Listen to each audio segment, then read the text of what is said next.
All right. We're taking all the best old school wisdom and blending it with the top new school methods to bring you the optimal coaching strategies.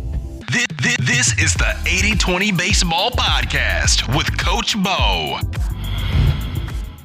Welcome, everyone. 80-20 Baseball coaching community, our weekly get-together on our path to being much better coaches. It's great to have all of you here. It's great to see the numbers of listeners continuing to go up. It motivates me to continue to bring my best for all of you. And speaking of that, I have an interview scheduled that I'm going to bring to all of you by the end of the month. I'm really pumped to bring you this interview. I'll be interviewing a dad who is a youth coach and just finished coaching both a 10U rec team and a 10U All-Star team this past season. I promise this interview will not disappoint, and I have not even recorded it yet. That's how sure I am that there will be a lot of good stuff for us to listen to help us be better coaches. This is a dad that is really busy as a family man and very busy in his profession. Coaching is definitely not his day job, and he's excited to come on here and share out about his coaching journey so that we can all be better coaches after listening to what he shares out with us. This is easily one of the most intelligent people I know, and he's a good communicator. So it's just a good recipe, has the ingredients to make for a great interview. Excited to bring that to all of you youth baseball coaches here in the 80-20 baseball coaching community. Speaking of the 80-20 principle, 80-20 baseball,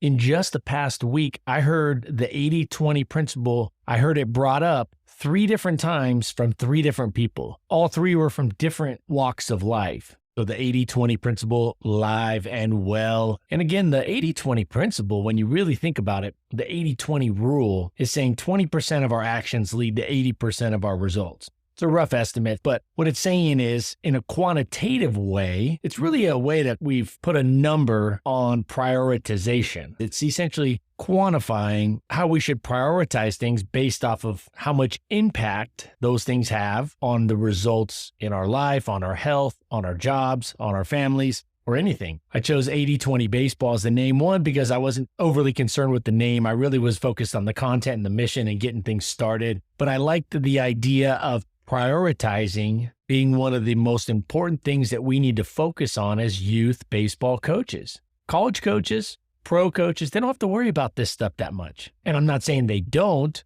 but they don't have to worry about it as much. They have way more time. And not only do they have way more time with their players, that's their day job. So they have way more time to think about it and plan. Think about all the hours you spend working every week. If you just put that into coaching, think about what you could do, what you could focus on, all the nuances. But youth coaches, we don't have that, and that's okay because the playing field is pretty even across the board. So it's all right. But we need to accept that, and we need to understand that that's important as a driver towards being the best coaches we can be. Not only do we have a lot less time as youth baseball coaches, compared to even high school coaches, our players are not to those levels. They're not college players, of course. They're not pro players, of course. We need to focus a lot more on the fundamentals. The pros, the college players, the high school players, they focus on the fundamentals, but they can get more nuanced because they've established and solidified in a lot of ways, not always perfectly, but they've solidified a lot more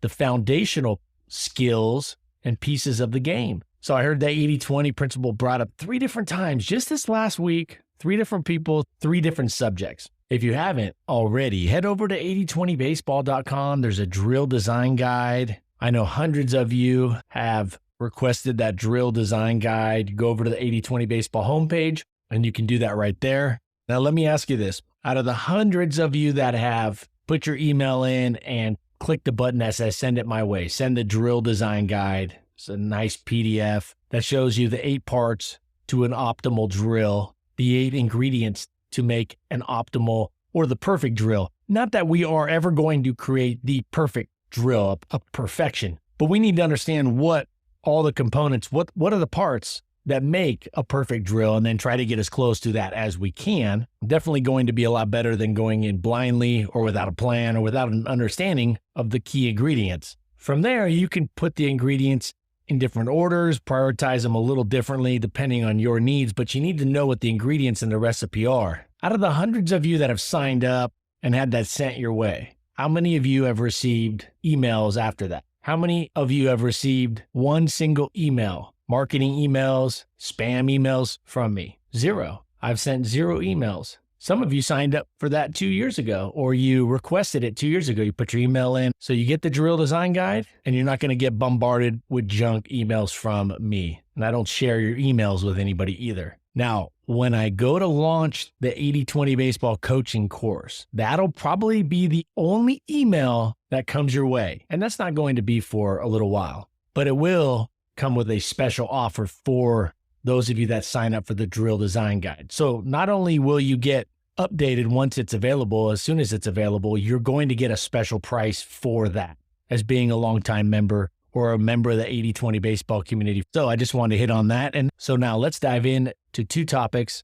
We have our coaching tweets of the month, where I take the 5 best coaching tweets that I've found that I've read over the past month that have the best message for us to continue to help us mold our paradigm, to mold our mindset, our plan, to be better coaches, to have a clearer understanding of what it takes to be a great coach and what we need to do to be a great coach. And a lot of times it's just clarifying that in our minds more than just learning more and more and more. And that's really a big part of this podcast, is to continue to clarify that message. That's why it's an ongoing podcast every week. It should just be something, a part of your weekly routine. You turn on, you listen to this podcast, 30 minutes-ish once a week, to continue to hone and at least at a minimum maintain a strong coaching mindset. So we have the coaching tweets of the month, top 5. And before we hit that, here's something I did not prioritize as a player that definitely cost me. Something I did not prioritize as a player: sleep. I think it's very useful and important for players to understand that everything that affects their game, their skills, their talents, their ability to play baseball or any sport or anything in life for that matter, doesn't just happen on the field. It doesn't just happen out there when they have the ball cap on, their glove, their uniform, their jersey, their bat in their hand, the ball in their hand. Sleep, rest, nutrition. These are game changers. Something I did not prioritize as a player as I got older: sleep.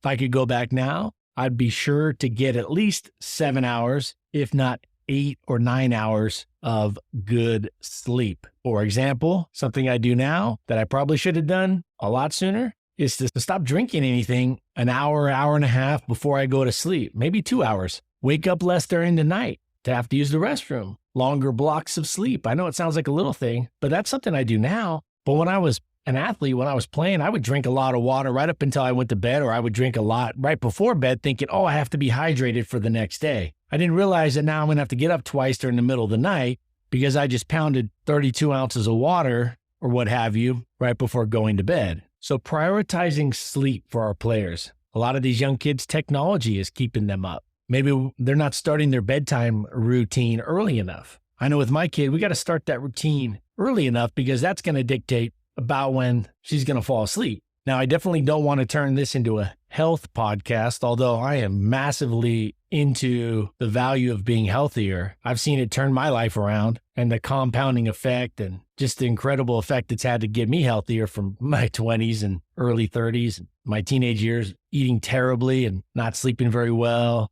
etc. Maybe you do something with your kid or recommend to your team, your players, something to the effect of how important to get a good amount of sleep, quality sleep every night, and explain to them the benefits, the specific benefits to them that matter to them. I would be careful saying it's important or like, hey, it's important to get your sleep. You need your sleep. Sleep is good for you. Those are vague, broad benefits. And they don't really mean anything to our players. But if you can say, if you come to the park rested tomorrow, when the other team is getting tired late in the game, when the other pitcher's out there, when the other team's pitcher's out there in that second game of the doubleheader, and they're tired, but you're not.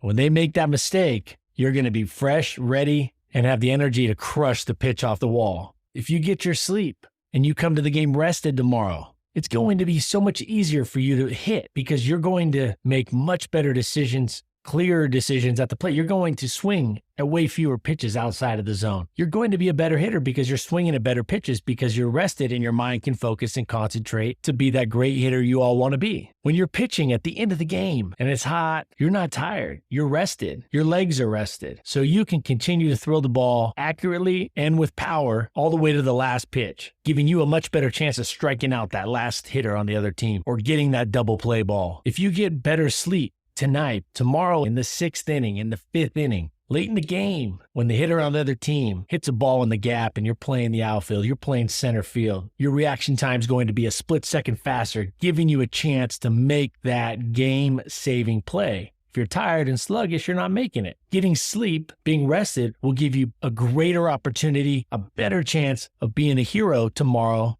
for the team. Now, I think these specific examples that I share with you right now that I just shared, I think this is a good way to send messages to players because they can see the benefit directly. There's no vagueness to the benefit. You're clearly outlining the benefit to them, the specific benefit to them, and it's a benefit they care about. It's clear and it's important to them. And you could use that approach with anything when it comes to coaching or even parenting. I think teachers need to do a lot better job of this. And I've been in education a long time with regard to the benefits, clearly specifying in the terms of our players, of our kids, in their words, the benefits that they'll receive or are much more likely to receive if they do what we're asking them to do. Also, how long did it take me to share those 4 examples? 60 seconds? So I gave 4 specific examples of how it can benefit them specifically in tomorrow's game or in the upcoming game in 60 seconds. I didn't oversell it. I just gave them specific benefits that are much more likely to come their way. So that's a good way to get the message of sleep and nutrition across because that's really boring to kids. They don't really like hearing it all that much. It's not really of interest to them because it's hard for them to see the connection sometimes at a young age to connect the dots between sleep and hitting a double in the 7th inning or between having better nutrition and stealing more bases. So I think it's important that we clearly connect the dots, not because they're not smart. They are. Not because they're not intelligent people. Kids are. It's because their context, their world is much smaller. Their view of the world is from a Cessna, 7,000 feet, 6,000 feet. Our view of the world as 45-year-olds, as 35-year-olds, as 55-year-olds, is a 737's view. We're sitting at 35,000, 37,000. So I think it's very important to sell the benefit of sleep and nutrition. And these are things that don't require any baseball knowledge. These just require buy-in and some strategies towards getting better sleep, a little bit better nutrition, hydration.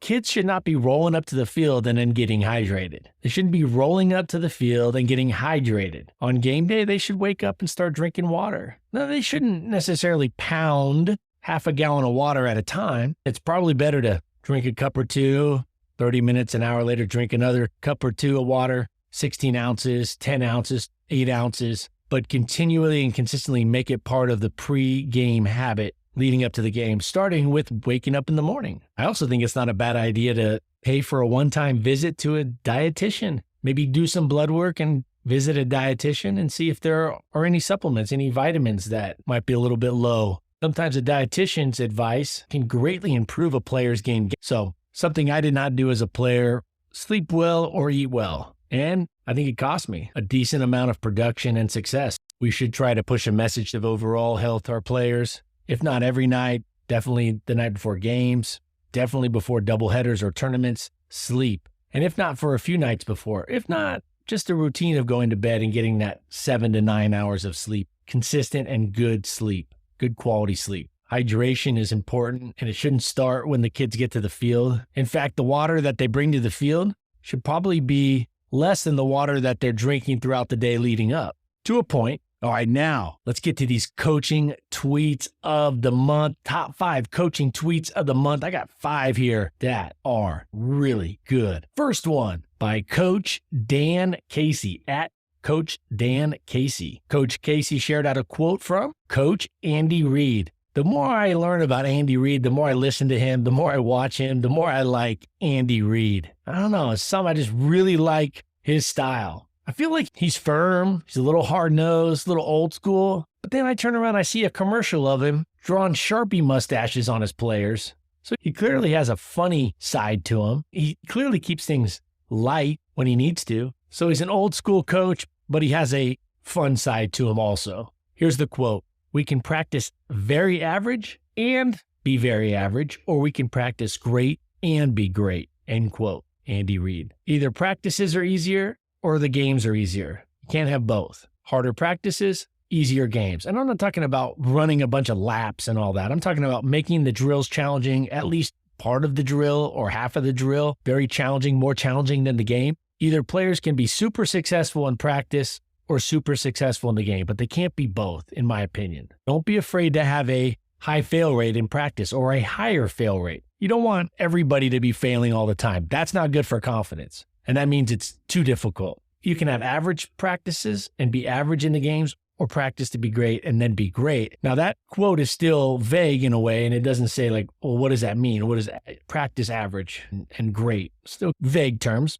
but we can all understand that, hey, we need to practice better to be better. And it starts with making practices more challenging and selling it to the players with the message that, do you want to make the games easier or do you want practices to be easier? And I guarantee they're going to raise their hand and say, I want the games to be easier. All right. You got their buy-in. With their hand going up, they've committed to that. Boom. All right. If you want games to be easier, we're going to make our practices harder than the other team's practices. But then the games are going to be easier for us. Love that message by Andy Reid that came to us via Coach Dan Casey. Next tweet by Baseball Dudes Inc. at Baseball Dudes 48. Catch is a drill, not a warm-up. The teams that play better catch are often the teams that play cleaner baseball. Stop rushing through it. Have a purpose. Those that get bored during catch are those that don't understand the importance of it and aren't mentally engaged during it. Play catch with a purpose. Have to have a great throwing program. You do. You've got to have a good structure, a plan. Kids got to focus, and there's got to be some urgency and importance put on the throwing routine, throwing program. Next tweet number 3 of our top 5 coaching tweets of the month. This one comes from Jamie Betchler. I brought up an article from Coach Betchler recently, and here's another great message. Hustle is a talent. You don't have to tell others about your commitment or desire. Your actions will speak louder than your words. Great teams have great teammates. Now, the first part's really the thing I want to hone in on here. Hustle is a talent. So for years, I've been talking about don't fall for the talentees, meaning don't just pick talented players that are bad teammates, low hustle, very low coachability. Don't pick them even though they're super talented, even if they're the most talented player in your area. Don't put them on your team if they don't check those other boxes. It's not worth it. Maybe I've been looking at this wrong. Coach Betchler says hustle is a talent. So maybe we do want to fall for that talentees. Well, I will fall for that talentees if it's hustle. Definitely. All day, every day. I'll take 9 players that are coachable, that hustle, and are good teammates and positive all day, every day. And I'll take 12 or 13 also so we can have a full team of high quality players and, more importantly, people. Coaching tweet number 4. This comes from at Coaching Advice. Quote, I'm a coach because of the kids. There is no better feeling than teaching a child the importance of discipline, hard work, team effort, dedication, determination, and the heart it takes to win, not only in sports, but in life. Now, this is a quote that was shared to us by the Twitter account at Coaching Advice, but the quote was by Bill Pingator. I'm a coach because of the kids and the passion I have for the game and the sport itself. There is no better feeling than teaching a child the importance of discipline, hard work, team effort, dedication, determination, and the heart it takes to win, not only in sports, but in life. I love that part right in the middle. It says, there's no better feeling than teaching a child the importance of discipline, hard work, dedication, determination, and the heart it takes to win, not only in sports, but in life. And this one might be my favorite tweet of them all, probably because it's funny, but it's also real. Like all good humor has truth embedded into it. This one is by at Real Coach Walker, Jeff Walker. So Jeff Walker, Coach Walker, at Real Coach Walker, put a picture up, and on the fence is a banner. So he has this picture posted, and on the fence is this big banner. I'm assuming this is facing in towards the baseball field for all the players to see. And it says, quote, no one cares how hard you throw ball 4, end quote. Love it. So true, right? No one cares how hard a pitcher throws ball 4. If you're walking everybody, nobody cares. I played with a player in the minor leagues that threw routinely would just hit 95, 94, 95, 94, 95. And he was cut in a month because he couldn't throw strikes. No one cares how hard you throw ball 4. Love it. What a great message to share with our pitchers. Kind of goes back to that Greg Maddux quote I shared a while back. When he gets into a jam, he says, I don't try to throw harder. I try to locate better. All right, everyone. Always great being here with all of you. I love the feedback I'm getting, the positive emails, sharing out the success you all are having using this stuff. Next week, I'll talk about the first thing we should be working with our hitters on, the first thing that we should really isolate when we're coaching almost all of our hitters. So we'll dive into that next week. And until then, take care of yourself, your health, so we can be a great spouse, a great parent, great at our jobs, and great as coaches. Let's take care of our health first so we can be great at all those things. Take this stuff out to the field. Take it out and use it. Doesn't do you any good just to listen to it, right? Information does us no good. Knowledge does us no good. Knowledge is not power. Information is useless unless we go implement it, unless we go use it. At a minimum, go test it out and learn from there. All right, everybody. Look forward to seeing you back next week for our weekly get-together. And until then, adios. This has been the 80-20 Baseball Masterclass. Take it to the field.